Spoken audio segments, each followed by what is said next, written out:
So how long have you been into this exploration? Full-time, several years, for about 20 years. In prophecy, 30 years. So I've been involved in a lot of different churches on staff and whatever, and about 2.5 years ago, I got canned from the last church I was at, basically for having my book being censored, politics, prophecy, and the supernatural. So that led to a bit of a confrontation, and I was fired, and it's the best thing really that ever happened to me, because I'm doing this full time now and working on books, doing lots of radio shows, talking to hundreds of people, lots of emails. We've got over 3,000 people a day on the blog, which is growing, a monthly news magazine which comes out, which has vital information. We're working on Watchers TV, which is our first DVD, which will be a 50-minute full-length feature. I'm working on a new book which will come out in January called The Cosmic Chess Match. My plate is overwhelming. I mean, I am just absolutely slammed. And I'll be in Nashville on the 21st to the 23rd of this month, speaking for 3 days. Awesome. So, it's fantastic. I'm loving it. So basically that was a blessing in disguise. Absolutely. Awesome. Okay. So let's talk a little bit about the books. You've read, or you've written several of them. So can you maybe talk a little bit about each one, like a little synopsis, and maybe what the listeners could find when they purchase your book? Sure. The Nephilim trilogy was published first by Zondervan. Books 1 and 2 became CBA bestsellers, and book 3 would have, I think, made it 2, but it was 2 years between books when it came out, and they did absolutely zero advertising on it. There was no push, very limited selling of about 5,000 books. So it was fell out of favor at Zondervan. They changed that acquisitions editors, and that's a story about that. But I'm just crying over spilt milk here. But the bottom line is this: we've got the rights back to it. We're printing it ourselves under our publishing house called Spiral of Life. It's available. All 3 books are fictional series, the Nephilim trilogy, and if you know nothing about the phenomena, it really takes you through the eyes of the protagonist, Art McKenzie, through the UFO, the different aspects of it, everything from sightings and craft and retrieved bodies, cattle mutilations, crop circles, alien implants, the whole deal, the abduction, the hybrids, everything is covered in that book. Well, after that series came out, I realized I had a wealth of material. By the way, guys, there's a horrible echo in my headset here. Oh. It's really horrible. But, yeah, I'll try to live with it. It's not on your end, only when I'm speaking. But, yeah, Politics, Prophecy, and the Supernatural is a nonfiction book, and all the work, much of the work, I should say, that went into the Nephilim trilogy wound up in Politics, Prophecy, and the Supernatural. The reason why I wrote that book is because many people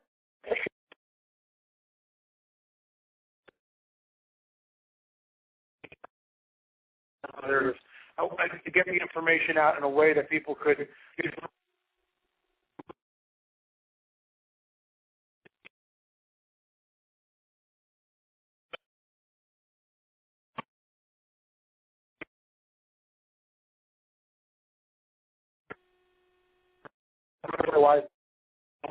Which is, of course, myself, but Dr. Jacobs, Dr. Roger Lear, Dr. Jesse Marcel, Dr. Lynn Katai, and Dr. Wanger all the alien interview book.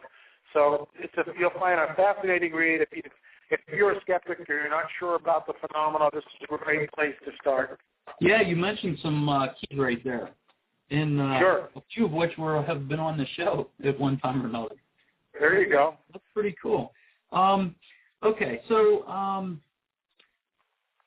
do you have a website in addition to the books that you've written you'd like to talk about? Well, I have a blog site. I blog 6 days a week, so there's tons of information on that blog site. I'm always looking at scouring the internet for different stories and posting them with links on the blog on a daily basis. I write a 600 to 800 word commentary on a daily basis about a variety of subjects, but specifically rooted in political, prophetic, and supernatural, everything from UFOs to the coming war in the Middle East. That's lamarzulli.wordpress.com, lamarzulli.wordpress.com. And if you want to go to the website, that is lamarzulli.net. The website is strictly for, it gives a bio about, some back information on me, but it's really, the landing page is a store, and that's where we sell the books and DVDs and everything else that comes through there. But where I spend my time is on the blog, and that is daily, updated daily, sometimes hourly, depending on the news. Wow. So it sounds like it's rewarding to you to be able to be in a position where you can create or co-create this thing that you've come here to do. You sound passionate about what you do, and you've been released from maybe some type of imprisonment, actually. So I see it as a blessing in disguise from the mainstream discipline of religion, if you will. And now you're on your own, doing your own thing, and when you want to do it. And I'm sure one of the questions that the listeners have is, how do you fund this type of a thing? Do your books bring in the money for this to allow you to get the information out there, or? Mm-hmm. Well, we're working on a 501c3 right now, which is our tax-exempt status. I was ordained as a minister several months ago by a church that I actually spoke at early this year. So it's kind of fascinating with that. Yeah. That happened. Yeah. So they realized what I was doing and, just offered to ordain me. And I've been offered this for the last 20 years at different churches, and none of the churches ever came through with it. But these people, I spoke for 2 days there, and they were just, enamored by what I was doing and offered this. And, of course, I accepted it. So we're in the process of getting our tax-exempt status. In the meantime, we sell books. I do conferences, and we get some donations. I'll tell you one story. There was a guy who was reading my books, and he had an encounter, and he remembered in my books to say the blood of Jesus, and with a Christian guy, and he did that, and the abduction stopped. With the classic abduction.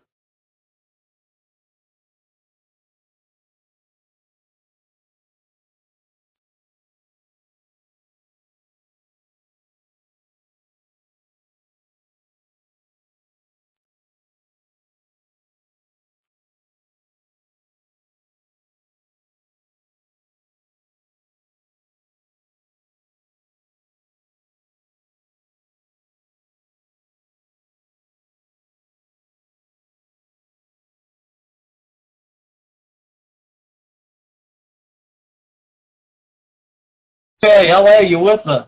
I certainly am. I don't know what's going on here today. We never have this kind of problem. Well, kind of interesting. Yeah, and you know what's so funny? You could hear us. We're dialing in exactly the same PIN number, but it wouldn't right, exactly, right. connect. So, hopefully we can get into some more sensitive stuff. We really didn't get into anything yet. Oh, boy. Okay, so the last thing you were saying was an alien abduction. You were talking to them, and you gave a quote from the Bible from Jesus. Is that right? Well, no. What happened was this man had read my books, had read The Politics, Prophecy, and the Supernatural, where it talks about saying the blood of Jesus will stop an abduction. And he did that. And we hear this more and more and more. And it's not some magic formula. This guy was a Christian, right? And he knew what he was saying. In other words, it takes a backstory to get into that. It's not it sounds kind of hokey, it sounds like the stuff that you might hear on a televangelist, and that's not what we're talking about. What we're talking about is the sacrifice on Calvary, that horrific sacrifice on Calvary 2,000 years ago, spelled the doom of the fallen angels. And this is what the abduction phenomenon really is. It's not aliens from another planet, in my opinion. It is interdimensional beings or fallen angels, which are manifesting, masquerading as such. This is coming. See, all this leads up to this, the coming great deception. I played golf yesterday with a friend of mine, and we got teamed up to this guy. And no, I won't mention any names, but this guy was a pastor at a church, and we started talking, and I told him what I did, and immediately he says, well, that's crazy because angels don't marry or angels are sexless. And I said, nowhere does it ever say that.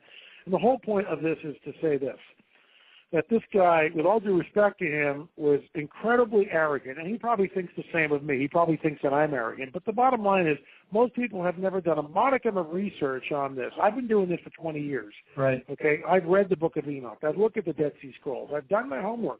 I have read the Book of Jasher and other other tomes which talk about this, and certainly spent hundreds of hours poring over the biblical prophecies that warn us of the times we are living in. I believe that this whole ET thing is the coming great deception. I've labeled it that. Other commentators are picking up on that term, which I actually coined in the book 2 of Nephilim. Nowhere does it ever say coming great deception in the Bible. That's my term. Right. And, imitation is the greatest form of flattery. And thanks, guys. But that term has now sort of been enculturated, and people are beginning to use the coming great deception. And this is what it is. ET will come, and they will say that, first of all, they were our progenitors. They created all life on this planet. They they manipulated early man's DNA to make him the human that he is basically now. All this happened about 10,000 years ago. They started the world's earliest civilizations. They created the world's religious systems, Buddhism, Confucianism, Islam, Christianity, Judaism, everything. They're responsible for everything, okay? Our early ancestors worshiped these ETs as gods. We thought they were gods. Now they are back at a critical juncture in human history to usher us into a time of peace, knowledge, and understanding. This is the alien gospel. This is what's being promulgated. What's interesting is I watched Expel with Ben Stein's movie, which talks about Darwinism, and it's fantastic because no one really knows. And yet we have intellectual fascism in this country. You stand up and go, well, I'm not sure about Charlie Darwinism here. We've never seen any transitory species in the fossil record, and on it goes. Where did the first cell come from? Excuse me, no one knows, okay? If we're intellectually honest, no one knows.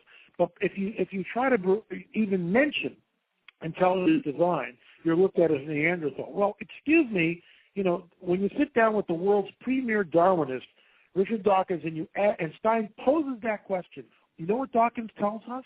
Dawkins tells us this. Maybe millions of years ago, an advanced civilization of aliens created, excuse me, what? Who created them? You see where it goes? He has no answer. And this is what I call intellectual fascism. In other words, you're looked at as a Neanderthal, a buffoon, an ignoramus, if you even post or even mention intelligent design. Yet these guys have no answer. They're being completely intellectually dishonest. Right. Dawkins is totally set up for the coming great deception. What is his answer? That we were somehow genetically seeded here, panspermia, by aliens, another race of aliens millions of years ago.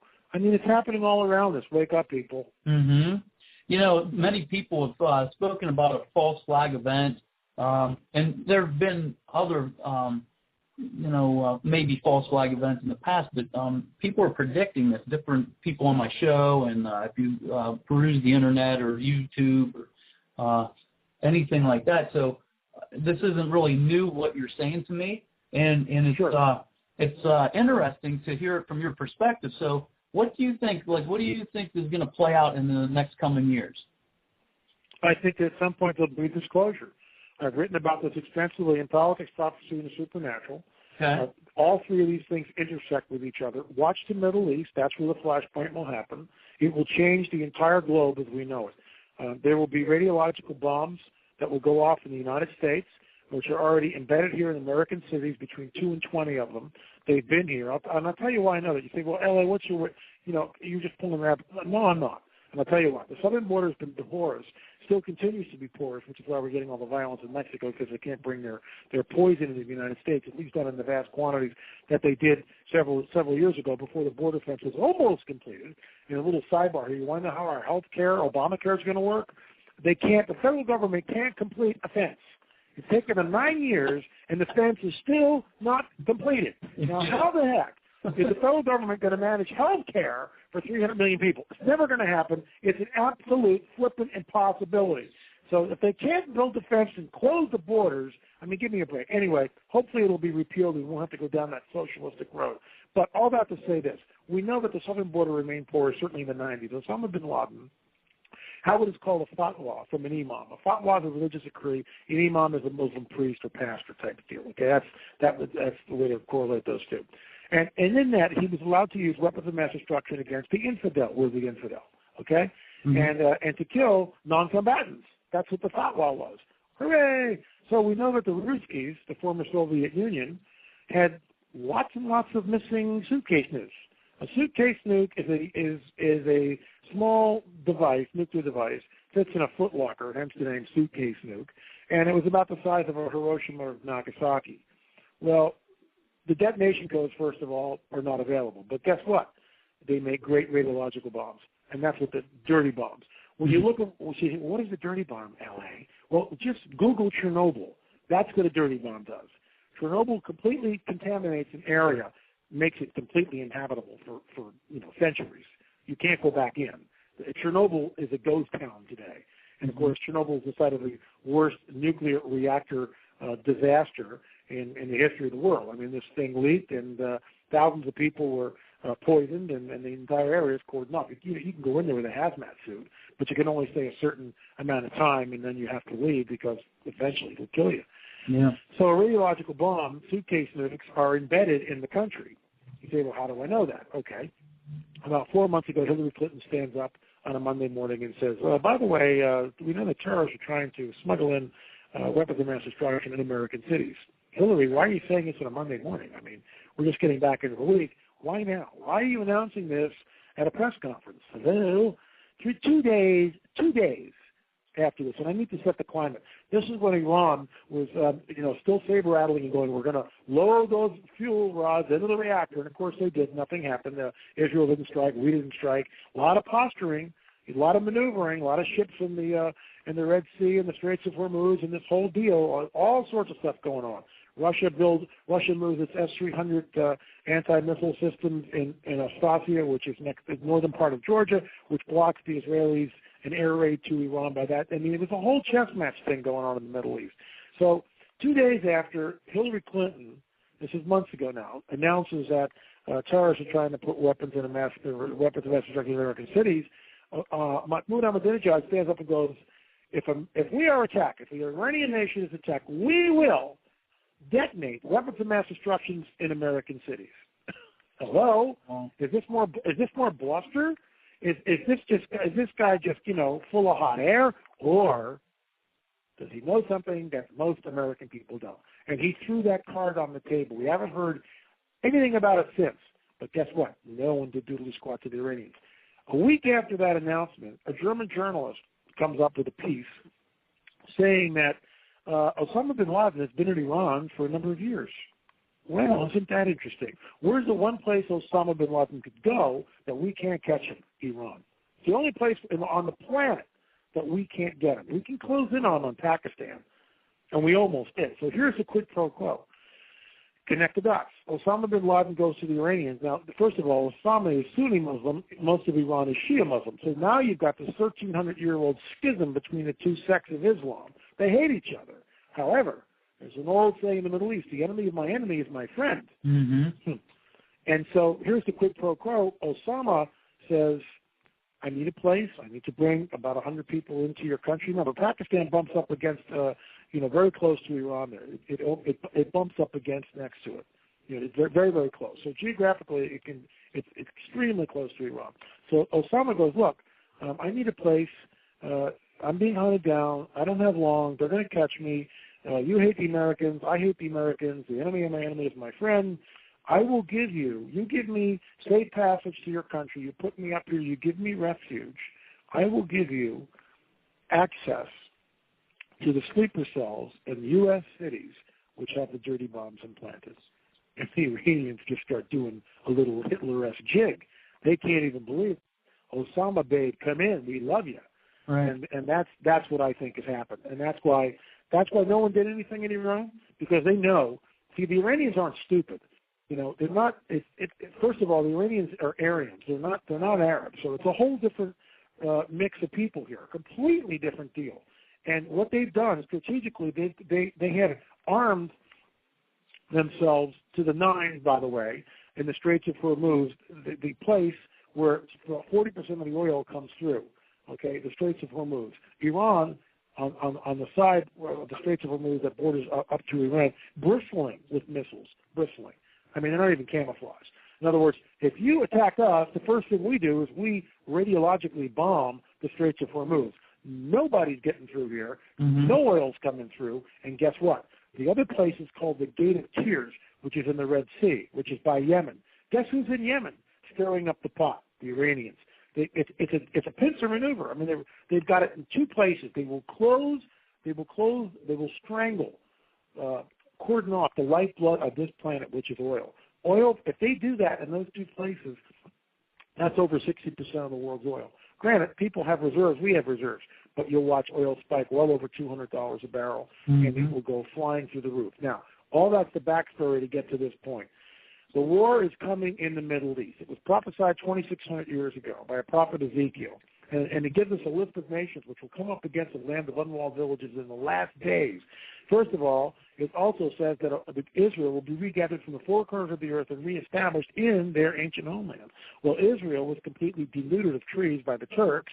Nothing grew there. Earthquakes, locusts would come up, and there was no latter rain. You couldn't grow anything anyway until the latter part of the 19th century when all that changed. The Israelis in 1948 were finally created a nation of Israel. They were regathered from the four corners of the earth after the horrors of the Holocaust and brought back into their land. So who do we see? What does this prophecy tells us in Ezekiel 38? It gives this very specifically the name of a nation: Russia, Iran, Lebanon, Ethiopia. The nations are there. Slightly different names, like Cape Canaveral is now called Cape Kennedy. Same place, isn't it?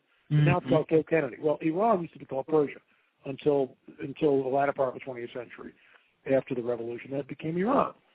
See, but those nations are there, and guess what? There is a loose coalition forming. They are all around Israel. Israel is surrounded. Hamas, Hezbollah, Syria, Iran, and Russia's got its fingerprints all over this thing. So the place to watch is the Middle East, because when that happens, there will be a nuclear exchange. That nuclear exchange, not only there, but the dirty bombs in the U.S., will create the greatest global collective fear, the greatest collective global fear that humankind has ever witnessed. Remember, a couple of days ago, the Chilean miners, we watched that globally in real time. Right. See the way it's all wired up, all connected? Well, when the war in the Middle East happens, we're all going to be watching this thing on CNN and Fox and everything else. We're going to be watching it in real time. We're going to be looking in horror as nuclear devices go off, and we're going to wonder, is this the end of the world? Guess who shows up? Guess who shows up at that moment, in my opinion? Me. See the way it works? Yeah. Hi, we're here to save your rear end skis. And the world will rush to them, absolutely. And Christianity and all the religions of the world will be swept away, just like that. What's the prophecy tell us? That even the elect would be deceived if that were possible. Men fainting from fear from what is coming on the earth. Unless those days were shortened, no flesh would survive. I'm not making this stuff up. Right. And this is where it's headed, in my opinion. Wow. That's really interesting. Okay. Well, it's about 25 till. So what I'd like to do is maybe take some callers now. If you have any questions for LA, or if you have any thoughts you'd like addressed, give us a call at 718-664-9323. The number again is 718-664-9323. Is there anything that you can suggest to the listeners, like what can they do to prepare for what may be coming? Food and water, food and water, food and water, food and water. You can't eat gold bricks. Okay. Can't eat gold bricks. If anarchy begins to happen, you need to arm yourself. If you're afraid of guns, you need to get yourself a weapons class. Real simple. You need to arm yourself, get around people of like-mindedness, so when this thing happens, you can create a small little tribe, not to go raid other tribes, but to defend yourself. There's safety in numbers. You need to get stockpile food, 4 to 6 months. Have a garden. Right. Okay. Get a bunch of water. Because when the oil goes to 200, if there's radiological bombs in this country, God forbid, and they do go off, God forbid, what do you think is going to happen? Martial law? You won't be able to hop in your car and travel like you used to, guaranteed. Everything will get shut down. Everything will get shut down. Communications will be very difficult. More than likely, the internet would be taken over and shut down. So now we're looking at, now what happens? I'm telling you, look, I wrote about this morning. Before World War II, everything was there. The signs were there. People knew it was going to happen. But people didn't want to look at that. oh, it's just business as usual. Don't worry about it. Right. You know, Chamberlain goes over, he gets his little goofy white paper, comes back, we can whole deal, waves the paper in front of everyone. Hitler will never attack. You know, 3 months later, he's in Poland. Thank you. You know, 6 months, 8 months, a year after that, he owns all of Europe. And everybody's getting rounded up and sent to death camps. That's 70 years ago, guys. Yeah.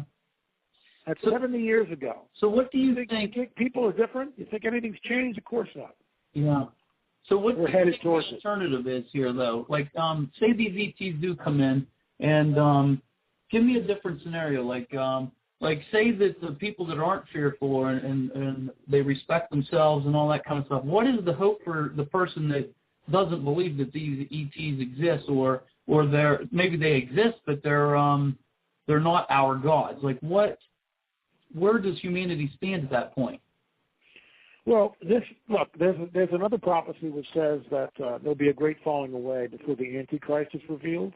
All this has to do with one thing. The end game, the Luciferian end game, is to defeat the Antichrist and the rebuilt temple in Jerusalem to be worshipped as God. That's where the whole thing goes. That's the end game. And we know that that's what he's planned this thing for thousands of years. And the Great Deception is built, when you think about it, Darwinism is certainly, and we talked about that earlier, but Darwinism is one of the tenets of that, isn't it? It moves people away from a belief that somehow there's a benevolent, almighty creator being out there who's full of love and kindness and everything else, and it moves it to the likes of Richard Dawkins. There is no God, there is no creator, all this just happened, but he has no idea how it happened. He offers no, he has no idea, just like anybody else, how all this happened, how all this came into being. I love Stephen Hawking's thing, the universe just could have happened by itself. Oh, thank you, Stephen. Let me get this straight. Let me understand this now. A man with a finite mind can understand the infinite? Well, due respect to you, Mr. Hawking, I think you are grossly misinformed. Oh, my God, that's good. We're having fun, aren't we, folks? Oh, yeah, that's pretty good. So, what else you got for our listeners? Like, I mean, after all these years of research and with what you're currently getting and the different people you're talking to right now with your websites and the books you're putting on, I'm sure, like the conferences you go to, what else can the listeners expect to see over the next coming years? Is there such a thing as this 2012 phenomenon, in your opinion? Here's the deal. My next book is called The Cosmic Chess Match, and I deal with the 2012 Nostradamus, Watson, Goodchild, Edgar Casey, Stanley Fulham, the Hopi Indians, and the Mayan prophecies. Right. What do all these people have in common? I'm glad you asked. I'll let you know. They get their information from a place called the second heaven. It's another dimension where the fallen angels reside. They've been kicked out of the third heaven. Okay? How do we know that? Because we're told that. They've been booted out of the third heaven. So they're in the second heaven. The analogy I use in the book is simply this. Our perception of time, we are stuck in the space-time continuum. We see 1 second, 2 seconds, 3 seconds, 4 seconds, 5 seconds. Time moves in a linear fashion. We can't go in the future. We can't go in the past. We are stuck in the space-time continuum, okay? Dimension 1, that's the first heaven. Dimension 2, we'll call the second heaven, okay? Guess what? Time-space as we know it is completely different there. They can see into the future further than we can. The analogy is this. We're standing in a cornfield. The corn is 8 feet tall. Guess what? We can see the corn in front of us, and that's it. We can't see anything more than that. But somebody pulls into, or a fallen angel pulls into the cornfield, a big red shiny fire truck with a big 2-story extension ladder, and he climbs to the top of that extension ladder. He's up 2 stories. Guess what? His perspective, his view of the cornfield, he can see not only the cornfield, but further, and then a couple of fields past that. Mm-hmm. Welcome to the second heaven. So his view of time and space is different than ours. He can see through time further than we can. Is he all-knowing? Can he see exactly what will happen in every instance? He gets glimpses of it. So he's not all-knowing. Welcome to the third heaven, where I call El Elyon, the Hebrew for the Most High God, dwells, okay? He's up there in the space shuttle with a telescopic lens. He can see everything down to the ant next to you in the cornfield, but he can also zoom back and see the area not only of the cornfield, but the next state over. His view is literally all-knowing. So when he says something, it's true 100% of the time. Nostradamus, Hopi Indians, Mayan calendar, Blossom Goodchild, Stanley Fulham, Edgar Cayce, et al. All get their information from the second heaven, and I prove that in the book. Okay. The Mayans indulge in human sacrifice. What do you think they're doing with that? They're opening up portals to the demonic, to the second heaven. That's why you see in satanic ritualistic abuse there's always a blood sacrifice. Go back into antiquity. Look at pretty much any race that you want, including the so-called noble druids, cannibalistic human sacrifice. Why? Because there's life in the blood, and they open up portals. They know exactly what they're doing. Nothing has changed in thousands and thousands of years. So the Mayans and the Hopis and all these people that I just mentioned get their information from the second heaven. It can't be trusted. Is it accurate? Sure it is. Some of the time, just like Nostradamus is 60% right. But look at the 40% that he's wrong. Same thing with Edgar Cayce. Oh, he's got a great track record. 70% accurate. Fine, but what about the 30% that he's wrong? You see, the Mayan calendar, 2012 prophecy, is nothing but a red herring to keep people away from real biblical prophecy, which is happening right under our noses as I speak. As I speak. And it's done a wonderful job already, because we're told in biblical prophecy, right, from the guidebook of the supernatural, i.e. the Bible, that there'll be earthquakes, famines, wars, and rumors of wars. Well, what's going on now? We're getting earthquakes 6 points and greater on a weekly basis. We're getting troublesome times. You don't think the BP oil spill is a troublesome time, the worst oil disaster in history, and we're still not sure the ramifications of that? What about the millions of fish dying off in the Bolivian rivers? You don't hear about that on the 6 o'clock news, did you? It came and went in a flash. Or the thousands of fish washing up in the coast of New Jersey, or the Ayatollah volcano spewing so much gas that you got to close all the airports in Europe for a week. You don't hear about the Katla volcano, which is Ayatollah evil twin, which usually blows in tandem. In other words, when Ayatollah blows, Katla blows, and that baby is 10 times greater than Ayatollah.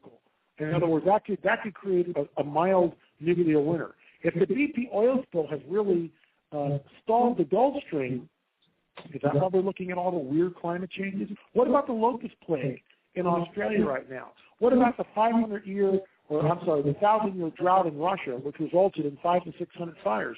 The 1,000-year floods in Pakistan. Never in the history of Pakistan have they seen floods like that. So do you think this is business as usual? You see, most people are oblivious to this. Instead, it's, the Mayan calendar in 2012.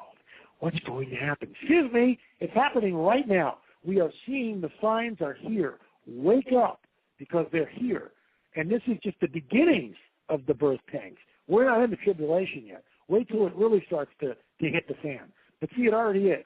And the Mayan calendar of 2012 prophecy has already done its work. It's obfuscated and created a red herring and drawn people away from what the guidebook of the supernatural tells us. Very specifically are the signs to watch. Instead, everybody's looking at 2012. Brilliant. Brilliant. Well, in your opinion, say everybody woke up, right now, and knew that this thing was coming, like this false flag event that you suggest. What could we do, being that they have a higher perspective than the general public? Is there anything that the population could do if everybody woke up at the same time? Well, that's a great hypothetical. If everything woke up, if everyone awakened at the same time and realized it was all deception, fine. Great, we could turn the whole thing around. But guess what? How? How would we do that if they have greater knowledge and greater perspective, different powers? Because our weapons are not carnal. They're supernatural. They're spiritual. And that's why going back right to the beginning of the program, when that gentleman cried out and said the blood of Jesus, that's a supernatural weapon. When used in the hands of someone who knows how to use it. Right. That's what I want to talk about. That's like a flaming sword. Right. So if like we talked a little bit earlier, how can the listeners prepare? But also, could they not prepare by going within, meditating, learning themselves, and knowing that they are powerful beings as well? Well, it's not a question. First of all, I have no power. You have no power. There's only one source of power on this planet, in my opinion, and that is a person has to understand who Yeshua HaMashiach, Jesus the Messiah, was. And I'm not talking religion here, folks. I'm not talking, go to church and put your money in the basket. It's not what I'm talking about. I'm talking about real supernatural power. The occultists and the Satanists know what's going on. They know there's power there. They know how to get it. And unfortunately, most Christians never travel on that. But that's the experience I'm talking about. Is what turned the globe on its head 2,000 years ago. It's why Christians were hunted down. And all that's been obfuscated by the very organization which seeks to promulgate it, with ceremony and all these pompous windbags on televangelists asking for your money and all this other nonsense, and different church organizations with the pageantry and the robes and candles and stained glass windows and cathedrals and basilicas and rosary beads and confessionals and processions. All this is man-made gobbledygook. It has nothing to do with the experience. The experience is simply this. When a person realizes that they do stuff, there is stuff in their life that they are not proud of. Some people choose to call that sin. Of course, people go, oh, I'm not a sinner. Oh, really? When was the last time you lied? When was the last time you hated someone, had a bad thought towards someone? That's what we're talking about. What do we do with all this stuff? The stuff who we are. It's human nature. Just look at the 6 o'clock news every night. What do we do with this stuff? Well, that's the whole point. We can't do anything with it. But his death on Calvary, and this is the good news, by believing on him who was sent, in other words, all the prophecies we think about Yeshua's coming the first time, believing on him who was sent, and realizing that his blood on Calvary makes us okay, makes us whole. All we have to do is ask and believe. Life will change. Life will change. We are connected. But see, he doesn't force that on anyone. The churches have with the Jesuits and the Inquisition and the Crusades and all this crazy stuff. But he doesn't do that.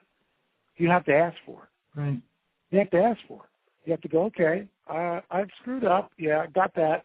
And all you have to do is believe in you, and you'll come into my life and change it? How's that work? Look, I did that 30 years ago. I read a couple of books. I wasn't at church. There was no one twisting my arm. No Billy Graham in the room, nothing. And I just said, look, this is my prayer. I don't know whether you're real or not. I mean, I didn't believe it. I didn't. I said, I don't know whether you're real or not, but if you are, come into my life and change it. Because my life ain't working. Because I knew who I was. I knew the depths of my depravity. Right. I'm not ashamed to say that on the radio. Awesome. And I asked, and guess what? Life completely changed.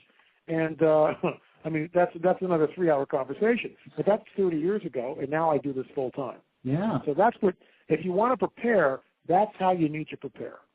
Okay.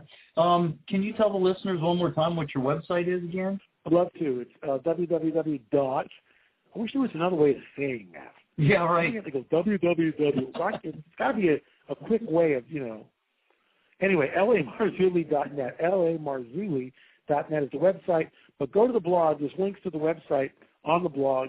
Go to the blog. It's lamarzulli.wordpress.com.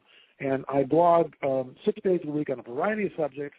If you're listening to this, I will be in Nashville speaking next week on Thursday, Friday, and Saturday at the Anchor Fellowship. That's posted also on the blog. You got to scroll down a little bit for that with links. But I will be in Nashville for 3 days speaking on all this. Lots and lots of yak is going on for 3 days. So one day I'll be speaking for 6 hours. The other 2 nights, I think, 3 hours a night. So lots of information. Try to get to Nashville if you can. Awesome. So what do you think's next in your career? You mentioned another book that's on the rise here. Yeah, it'll be out in January. Hopefully it's called The Cosmic Chess Match. It deals with 2012. It talks about this battle between two forces that have been going on in the cosmos for literally for millennia, for forever.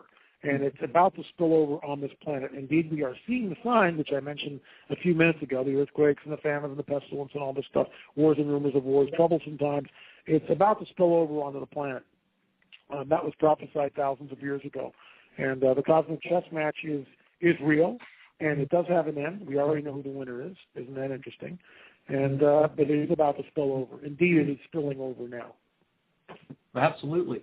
So you feel that there's if people would take the time instead of this hustle bustle world that we're in, and television and some of the other things that preoccupy people, like sports. Well, I got to catch the game, or I got to catch my series tonight. Yes. Don't you think that it distracts individuals from what's really going on today? Well, look, I think we should see a lot more of American Idol. Let's face it. Dancing with the Stars is one of my favorite programs, and of course, I'm always keeping tabs on Britney and Lindsay Lohan, and I wonder how O.J.'s doing in his jail cell. You know, he might get out early on parole. These are what's important, guys, and you should spend more time on your show discussing these events, especially Dancing with the Stars. You know, they had the Palin daughter on there a few weeks ago. I mean, fascinating, just wonderful stuff. And I'm glad I can sit and watch it and let my brain rot and dribble out my ears. Sarcasm does go a long way sometimes, doesn't it? Well, I'll tell you what, that's awesome. You know, it's funny to me because as you're saying, I'm like, now how the heck does he know all this stuff? Because I don't know any of it. But I know about the, you know, American Idol and the different things, but you have some specifics there. So that's pretty cool. All right, so you got a book coming out, and of course you've written many.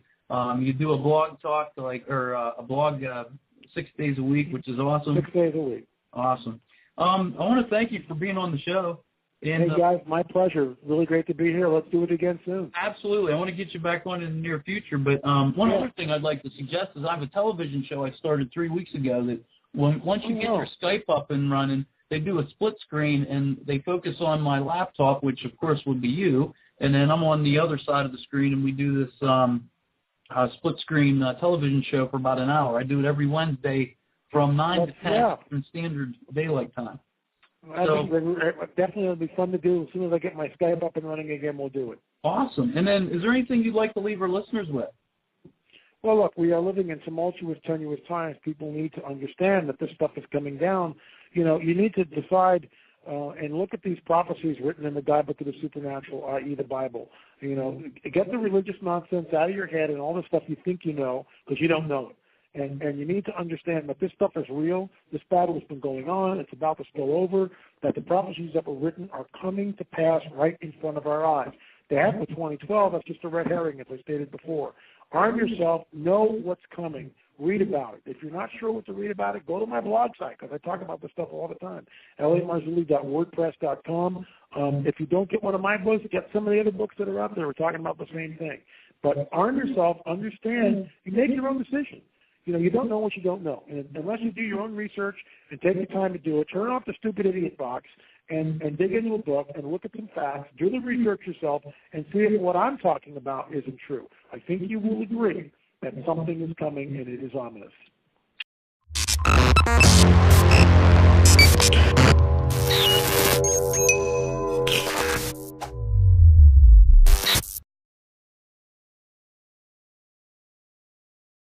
Great. So how long have you been into this exploration? Full-time, several years, for about 20 years. In prophecy, 30 years.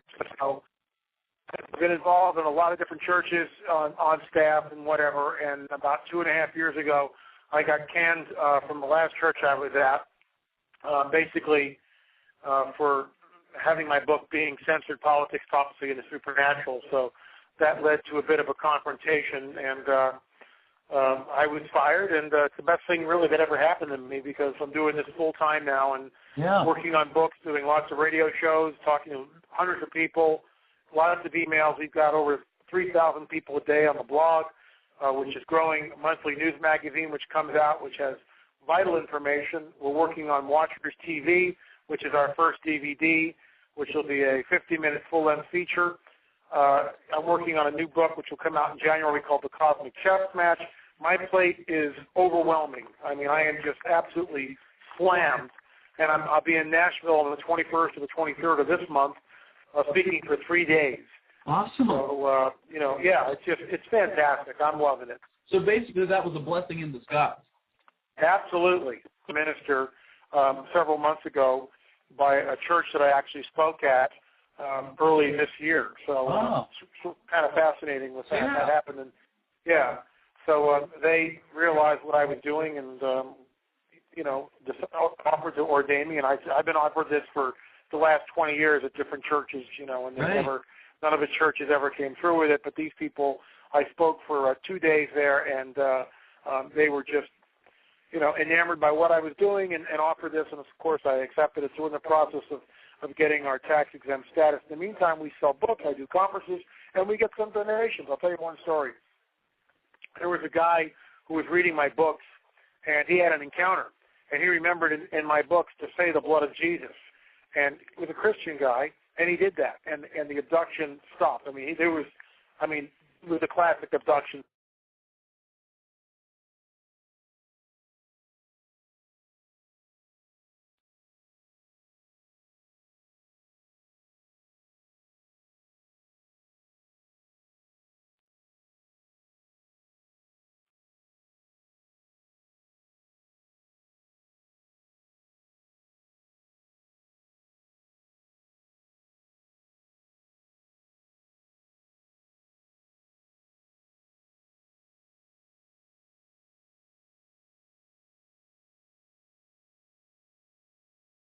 Hey, how are you with us? I certainly am. I don't know what's going on here today.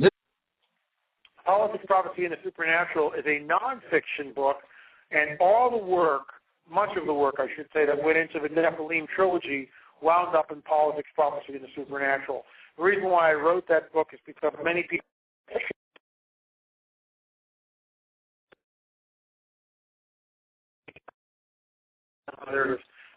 to get the information out in a way that people could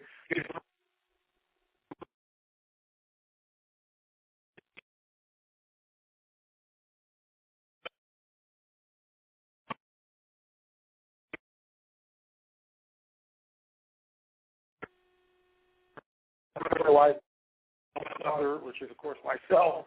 But Dr. Jacobs, Dr. Roger Lear, Dr. Jesse Marcel, Dr. Lynn Katai, and Dr. Wanger all the Alien Interview book. So you'll find a fascinating read. If you're a skeptic or you're not sure about the phenomena, this is a great place to start. Yeah, you mentioned some keys right there, and sure. A few of which have been on the show at one time or another. There you go. That's pretty cool. Okay, so